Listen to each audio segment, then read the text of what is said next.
We've been covering this trial extensively for weeks now. We're talking about the Karen Reed trial.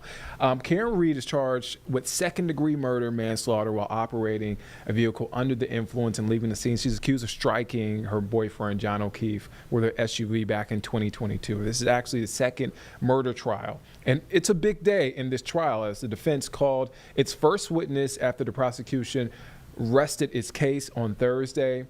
So the defense's first witness, let me show you a live look, was accident reconstruction expert Matt DeSogra. I believe that's right. Yes. Bear with me as far as names. I'm reading this in real time, so thank you, Carlene. So this is the trial. He is on the stand. Let's take a listen into what's taking place right now. Methodology. The default methodology, do you have any professional literature that says that is the best time to start the analysis? Not literature. I mean, that's sort of my opinion, because that introduces the least amount of variables. Once you start trying to align events off of subsequent times, you just introduce more addition and subtraction or math you have to do. So it's easiest to do T0 and align everything from there. If you're lining up the end of one event with the end of another event, it's more coordinated than if you take it from different spots, isn't it? That could be a scenario where then you wouldn't use it. Right. Like I said, it's not the only way, but it's the default way. I don't disrespect your method, but there are other ways to do it that are just as legitimate as the trigger knot. Absolutely. And that's why I didn't change the convention here. I used their convention, so you're apertures. Not suggesting that Mr. Burgess was being misleading by choosing the end point when he pronounced that's exactly the point he was considering, are you? No. And so the word cherry picking, you're not saying he was cherry picking, are you? I don't remember the context in which I used the word cherry picking, but I don't think it was with respect to a trigger alignment. So there's no legitimate professional basis of suggesting your way is better or worse than going from the front or the end of the event? No. So you're not offering criticism on that, so just so I understand.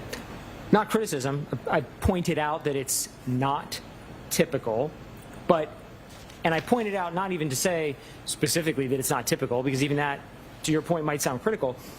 I just want to be clear that I adopted their convention. It's not the way I would have done it, but I kept that convention consistent in my analysis, so I wasn't changing in the middle, trying to obfuscate what I'm saying. I appreciate that. So if someone's looking end to end, you're not going to add 5 seconds. It's if someone went from middle to end.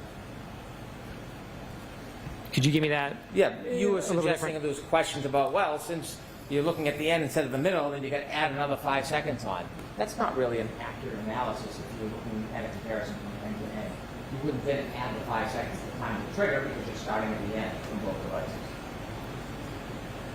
Objection, Your Honor. I'm going to allow it if you can answer it in that form. It's going to depend on if you're doing an alignment with something that is a range of values, then you have to be consistent on where you're doing it. If you're doing discrete points, then that's just a single point in time. There's no beginning or end. It's just a single second. So the best answer I can kind of give is it depends on what you're doing. Well, in this case, you're basing it off the end of the event, the end, not the trigger, the end, comparing it comparatively to the end of a different device. So you wouldn't just add 5 seconds just to act. You would not add 5 seconds for the heck of it.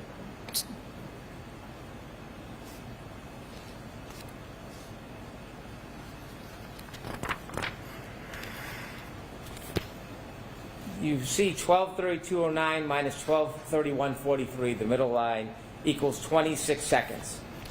Isn't that in Dr. Welcher's slides before, let me phrase it more cleanly, before Shannon Burgess analyzed the data more closely on May 8th, in his May 8th report? Isn't this the exact difference in time that Dr. Welcher cites in his PowerPoint, 26 seconds? Objection. I'll sustain it in that form. Did you see, when you reviewed reports, that Dr. Welcher uses this exact number, plus 26 seconds in his report? I got the number from the PowerPoint. I'm sorry, not the PowerPoint. report, but that is all of the numbers here on this slide are from Dr. Welcher's PowerPoint. And on the previous slide, I show that. So these are all just And- copied straight from that. And you've labeled this John's interaction window. I did. Okay. Interaction window. Do you think it might be confusing when you use interaction window to make it seem like the event was limited to 10 seconds? No, and that's not the implication there at all. That's not what you're trying to say. That's not what I'm trying to say. Fair enough. Fair enough. If I can clarify what I mean by interaction window is that there's Please do. a range of times that we end up with when we start running these adjustments. So we never land on a singular point of alignment. We end up, like I showed at the end, with 30 points. That's the window that I'm talking about. That's the window that I mean. So if we could put up page 33 from Dr. Welcher's PowerPoint, just to illustrate the point you're trying to help us with. Widen that a little for me. So this represents, you've seen this, right? It looks familiar, like it's from one of his slides. And if I've seen it, I did not spend a lot of time digging into it. Does this look like the 10 seconds of data that would be captured from a triggering event in a text stream data? I want to see you at sidebar.